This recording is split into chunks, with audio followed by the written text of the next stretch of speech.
¿Usted es de los que creen que existe el cambio climático o no? ¿O que lo que estamos teniendo es solamente un calorcillo porque a veces sube la temperatura, igual que otras veces hace un poquito más de frío de la cuenta? Por lo tanto, ¿existe el cambio climático, sí o no? Y ojo, y si existe el cambio climático, ¿existe el cambio global? ¿Y eso del cambio global qué es? ¿Y cómo nos afecta en Almería? Bueno, pues yo creo que esas cuestiones son lo suficientemente interesantes como para que las hablemos con un experto. Vamos a hablar con Enrique López, que es profesor de la Universidad de Almería e imparte la asignatura Educación para la Sostenibilidad. ¿Qué tal? ¿Cómo estamos? Muy bien, gracias por invitarme. Bueno, la primera pregunta es obvia porque es un asunto que ha pasado de, digamos, la fase científica a la base política y de la base política a la popular. Es decir, todos nos preguntamos, ¿existe el cambio climático? ¿Sí o no? ¿Qué dicen los científicos?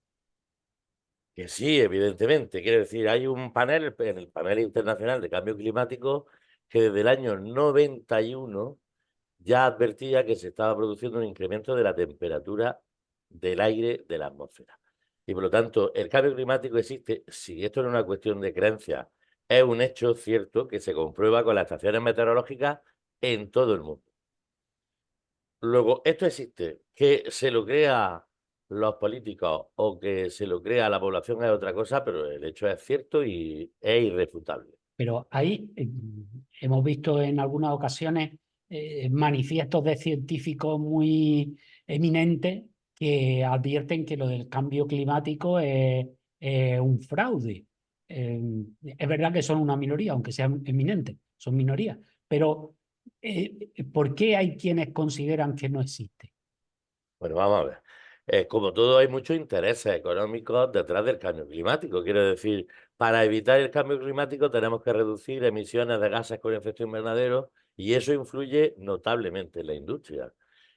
Luego, hay gente que no le interesa esto porque dejar de emitir significa dejar de ganar dinero. Entonces, hay mucha gente que lo mismo que se compran para determinadas campañas de cualquier tipo, pues se compran para decir el cambio climático no existe o esto forma parte de una conspiración, en fin. Se le puede llamar de muchas formas, pero que el incremento de temperatura desde el inicio de la época de la revolución industrial hasta ahora ha aumentado enormemente, o sea, mucho más de la tendencia que llevaba. Es decir, la Tierra tendría a calentarse de forma natural, sí, que es lo que mucha gente dice, no, si esto es natural, no. Había una tendencia al calentamiento natural, pero esa tendencia tenía muy poca pendiente, quiere decir, íbamos calentándonos poquito a poquito. Con la emisión de estos gases a la atmósfera, lo que se ha conseguido es acelerar ese calentamiento tremendamente. Y esto es lo que recogen las estaciones y los datos de todo el mundo. Esto no tiene discusión ninguna. Ujú. Vámonos al caso concreto de una provincia como Almería. Eh, ¿Cómo ha cambiado nuestro clima eh, en base a ese cambio climático? Es decir, ¿cómo han ido cambiando nuestras temperaturas?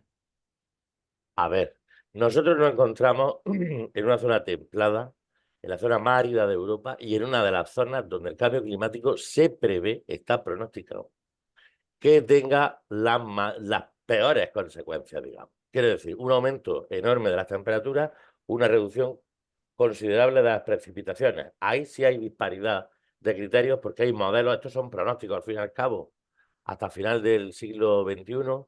Entonces, hay algunos pronósticos que indican que podría llover un poco más. Pero la subida de las temperaturas ha sido evidente. Quiere decir, en 30 años hemos pasado a subir la temperatura a 7 grados, las temperaturas medias, ¿vale? Sobre todo las del verano. Entonces, lo que antes eran 28 grados de máxima media durante el verano, ahora son 33 grados. Lo que antes era un periodo de alerta climática y tal con 33 grados, ahora lo tenemos en 37 hasta 40 grados centígrados en verano. Es decir, la temperatura que ha subido mucho y eso es peligroso porque tenemos una economía que en gran medida depende de esa temperatura. Claro, por ese asunto también quería preguntarle, porque claro, aquí vivimos básicamente de la agricultura, motor principal de nuestra provincia, y del turismo. Pero claro, ¿cómo puede afectar? Luego vamos a hablar del turismo, pero ¿cómo puede afectar en concreto a la agricultura almeriense, a la agricultura bajo plástico, esta situación de incremento de temperatura? Y ojo, también estamos viendo en algunos sitios que las lluvias cada vez que se producen son más fuertes, más demoledoras. Llueve quizás menos, pero cuando lo hace con mucha más furia.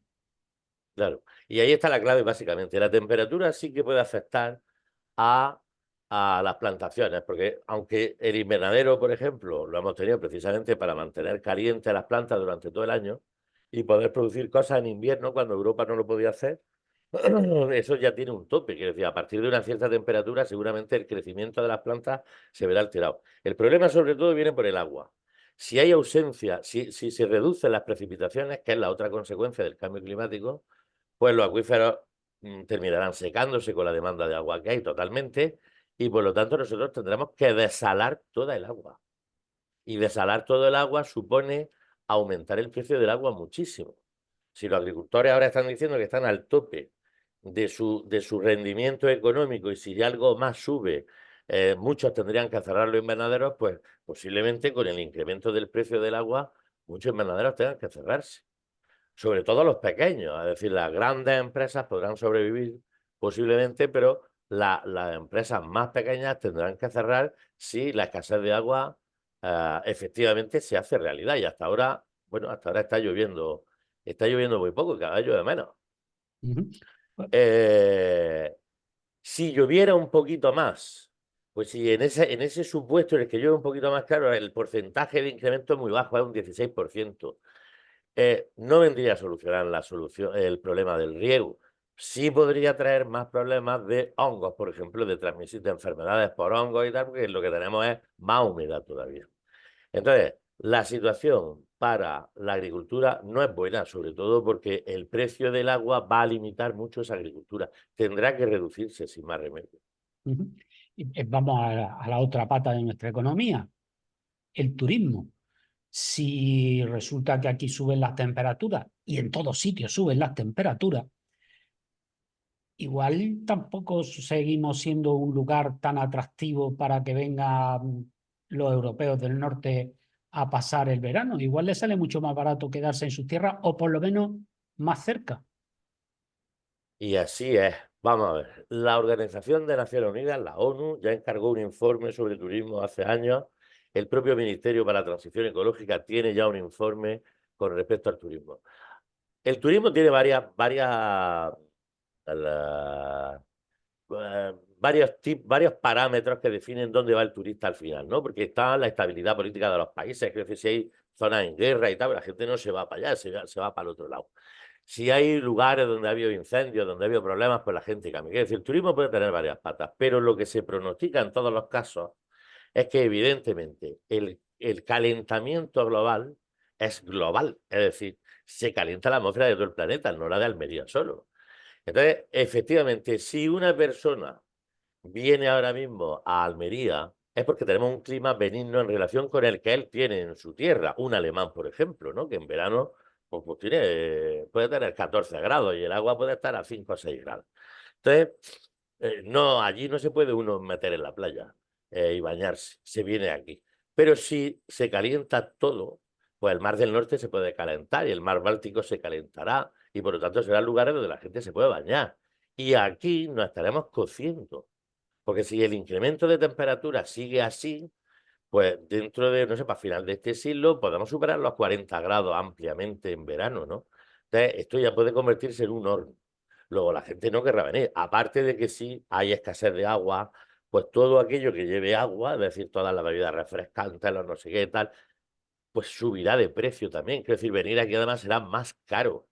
Tendremos que utilizar el aire acondicionado durante más horas, por ejemplo, en un hotel no solamente al mediodía, sino desde la mañana hasta la noche. Entonces, al final la factura del hotel será más cara. Y se pronostica en todos los casos y en todos los informes que habrá un descenso de turismo en las zonas del sur de Europa, entre las que estamos nosotros, evidentemente, y se potenciarán más aquellas, por ejemplo, en España lo que se prevé es que se potencie toda la zona norte, Galicia, Asturias, La Rioja, Aragón, Cataluña, y de ahí para arriba. ¿Vale? Es decir, el turismo está aumentando muchísimo en Alemania, en el Reino Unido, en el sur de Inglaterra, Cornualles, toda esa zona. Pues cada año hay mucho más turismo porque lo que antes era el arme en la playa, ahora sí que se convierte en un sitio donde uno puede Y, pasar el verano perfectamente. y está hablando de todo se calientan también los polos, Claro, se derriten. ¿Hasta qué punto nuestra generación, es decir, los que ahora mismo estamos vivos, vamos a ver cómo nuestras costas van subiendo? Es decir, el incremento o la subida del nivel del mar, no le hablo ya de futuras generaciones, sino, digamos, nosotros, ¿qué podemos ver? lo ¿Realmente estamos, es visible, es apreciable por el ojo humano ahora mismo ese aumento? claro, claro, lo estamos viendo. Hombre, lo que pasa es que hay que tener memoria. Nosotros, por ejemplo, manejamos fotografías aéreas del año 56 y de los años ya 70, 80, 90. Cuando uno observa esas fotografías se ve perfectamente cuál es la evolución de las playas. La gente, lo que pasa es que esto es como cuando uno se va quedando sin vista. No pierdes la vista, no te quedas ciego de golpe. Vas perdiendo, cada día te sale media dioptría y tal, y de pronto cuando te pones unas gafas, entonces dices, oh, Dios mío, qué bien se ve todo.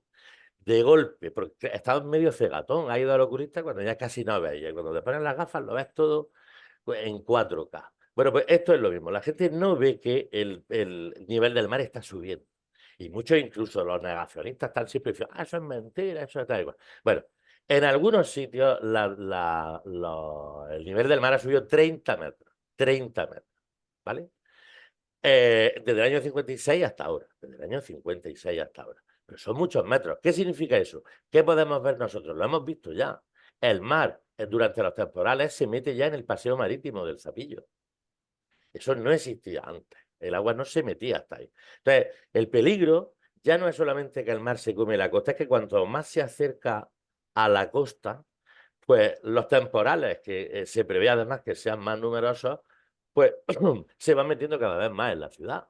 Entonces, si el agua se mete en la ciudad, pues por ejemplo, todo el sistema eléctrico que muchas veces va por debajo de las calles, pues el agua se puede meter por ahí, provocar cortocircuitos y provocar, bueno, las averías que ha tenido Nueva York hace unos años cuando se le metió el agua entera a la ciudad y provocó un desastre tremendo con el metro y con todo el sistema. A nosotros no se nos ha metido el agua todavía en la avenida Cabo de Gata, pero ya se ha metido en el paseo marítimo y hay fotografías de eso de hace unos años, con temporales que se metía el agua, inundaba directamente el paseo marítimo. Y se ve aquí y se ve en todos sitios. Es decir, ese es uno de los grandes problemas también que tendremos. Con el tiempo, a ver, no es que sea un problema como para que Almería desaparezca, ni mucho menos, pero sí que es verdad que el mar se va a comer la costa y se va a Ujú. comer todo lo que haya en la primera línea de playas, donde además se asienta principalmente el turismo. Yo invito también a quienes nos están viendo a que se acerquen, por ejemplo, a un sitio, al Faro de Punta Antina. El Faro de Punta Antina ahora está en un sitio, pero no es donde lo construyeron más adelante. Se lo comió el mar y entonces tuvieron que retranquearlo a donde está ahora. Es decir, es un ejemplo visible y palpable de cómo lo del cambio climático, es verdad que ahora tenemos más conciencia porque esto se va acelerando, pero que no es nuevo, que el mar se ha ido comiendo Almería poquito a Bueno, poco y ese es un ejemplo cerca visible. cerca del faro está la torre de Punta Antira, la antigua torre árabe de Punta Antira. Esa está a 200 metros de la línea actual de playa y se puede medir fácilmente con ayuda de un sistema de información geográfica como hacemos nosotros. Es verdad, hay que tener en cuenta también otra cosa, la construcción de puertos, la construcción de diques, todo eso genera un cambio en la dinámica marina, en las corrientes marinas, de tal manera que lo que antes eran zonas de erosión se convierten ahora en zonas de deposición de arena y lo que antes eran playas pues se erosionan como consecuencia de la construcción de algunos puertos, como el caso de Almerimar, por ejemplo, y eso provoca que haya zonas que se queden sin arena. Pero que aparte de eso, si eso lo une al ascenso del nivel del mar, pues la costa se va a reducir de forma importante. Vamos, nosotros aquí lo vemos con tranquilidad, no le tenemos mucho miedo. Nueva York existe ya un proyecto para ver cómo se amuralla Manhattan, porque Manhattan se la come desde la tormenta esta, que no recuerdo ahora mismo el nombre, que sucedió hace unos años, y ya los neoyorquinos vieron el peligro que corría la ciudad porque está a nivel del mar. Entonces, en cuanto suba un poco más, las tormentas arrastran el oleaje dentro y el agua se mete dentro de la ciudad. Hablaba, Nosotros tenemos la suerte de la pendiente. Almería tiene un poquito más de pendiente, entonces no se va a comer la ciudad. En Sevilla, por ejemplo, pues estar un poco más asustados porque el ayuntamiento de Sevilla está a 7 metros sobre el nivel del mar. Es decir, está muy lejos de la costa, pero muy bajita. Está en pleno valle del Guadalquivir. Entonces, una subida del nivel del mar pues, se podía llevar por delante perfectamente en muchos sitios. E incluso se podía meter en Sevilla fácilmente. claro, pues, Aquí no es que vaya a ser un desastre, pero sí que nos puede quitar una buena franja de litoral. Sí, sí. ujú. Basta recordar que los vikingos llegaron a Sevilla, Guadalquivir arriba, y allí los sevillanos los echaron. Eso también hay que recordarlo. Bueno, quería preguntarle también, porque he mencionado al principio lo del cambio global. Es decir, Ah, eh, todo esto estamos hablando que son cambios en el clima, pero afectan obviamente a la vida de los seres humanos. Hemos comentado el tema de la agricultura, hemos comentado el tema del turismo, pero ¿cuál es el cambio global que se puede producir o que se está empezando a producir como consecuencia del cambio climático? pues, principalmente la migración de las personas, es decir, las poblaciones humanas, los países, es decir, puede haber una redistribución de población y de países en el futuro. Esto es lo que coinciden, yo en este campo no trabajo, pero es en el que la conclusión a la que llegan todos los científicos, ¿no? Es decir, el cambio global ya es una dimensión social del cambio climático. Si las temperaturas aumentan y las precipitaciones se reducen, llega un momento en el que ya la agricultura no es posible en ningún sitio, sobre todo si no tienes dinero para pagarte una desaladora, como puede ser en África. Lo mismo que ahora mismo tenemos un montón de migrantes desde África hasta España u otros puntos de Europa.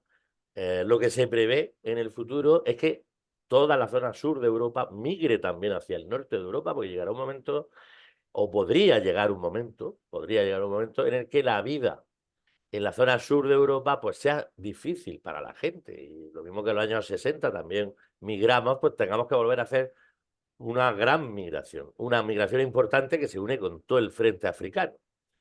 Y claro, eso puede cambiar mucho cosas, es decir, puede provocar guerra, incluso la gente cuando tiene hambre y se desespera puede organizar cualquier zapatiesta.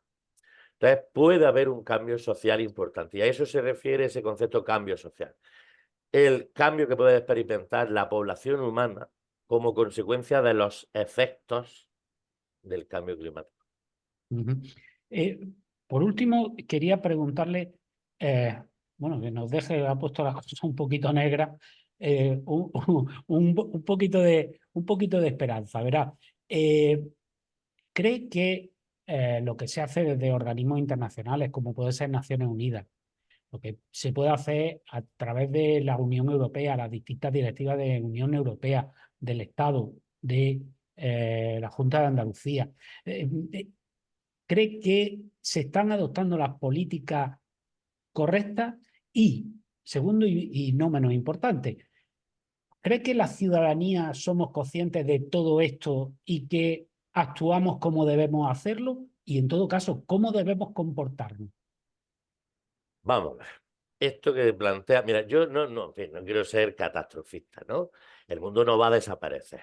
No va a desaparecer la especie humana y habrá otras muchas especies animales y vegetales que vivirán. Y habrá otras que se extinguirán. Eso está sucediendo ya.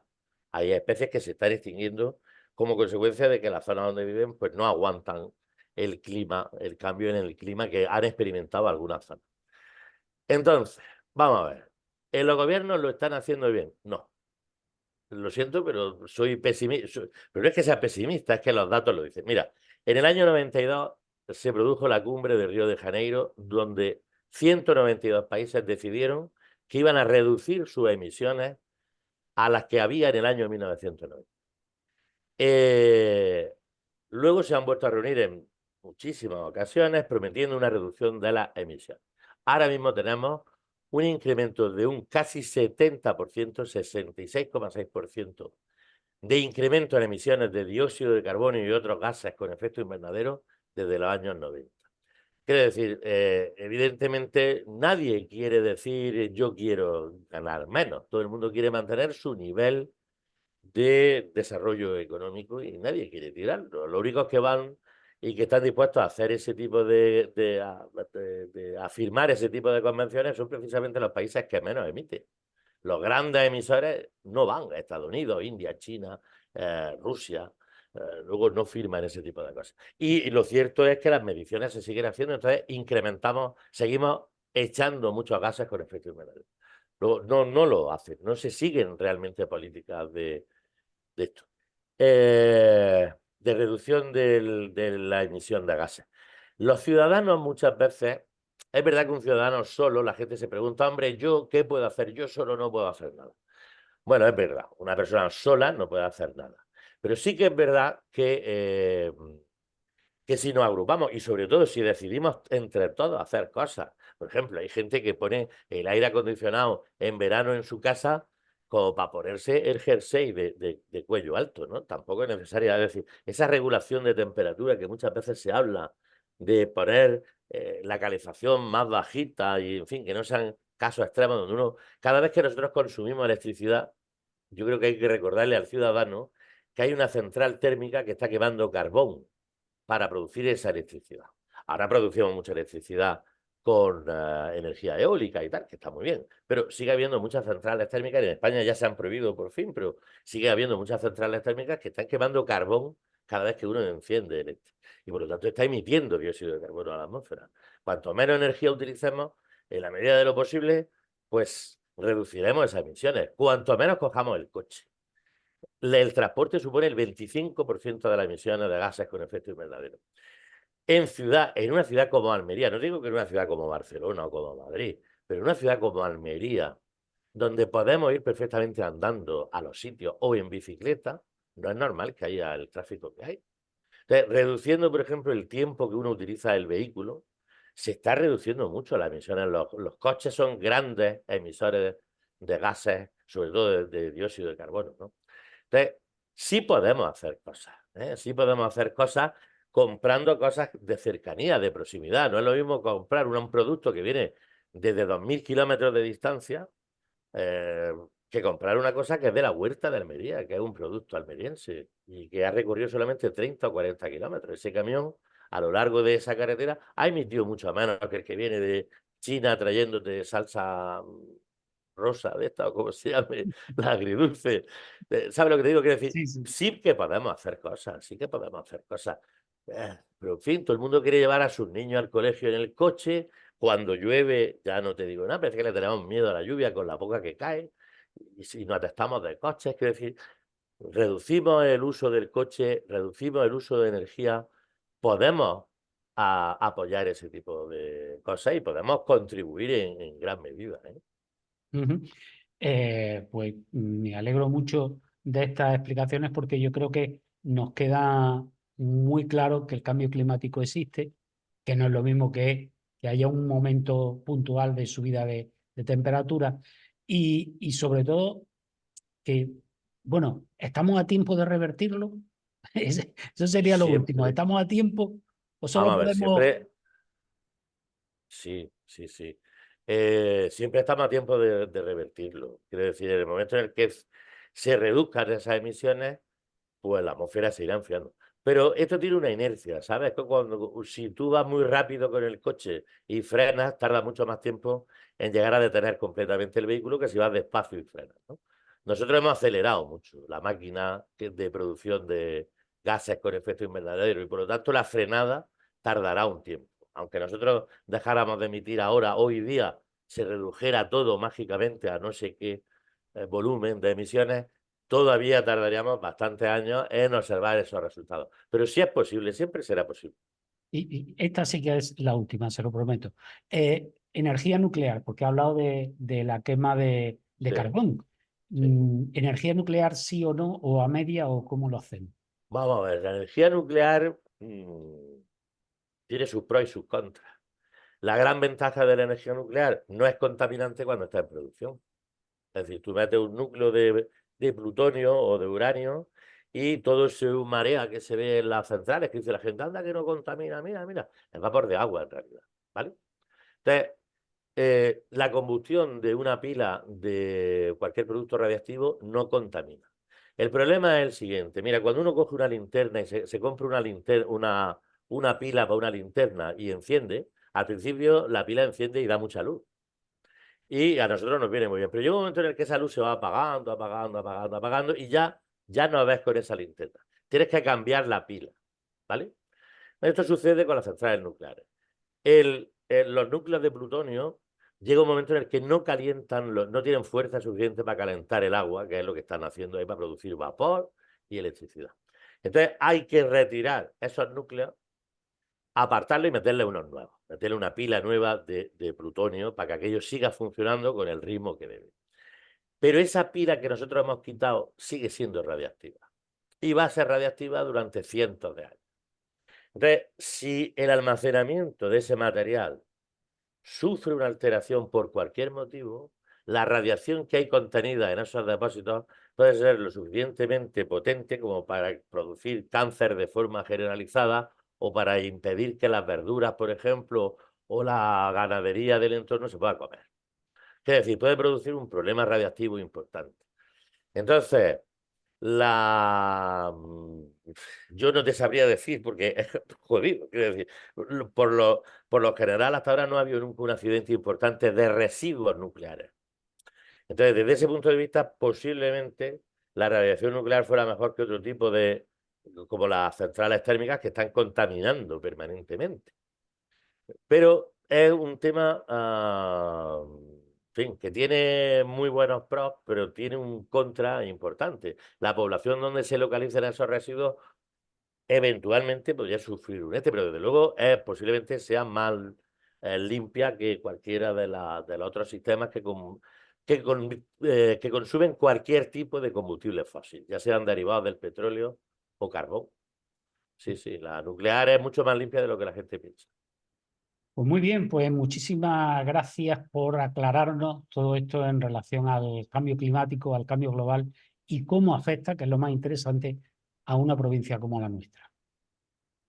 Muy bien, muchas gracias a vosotros.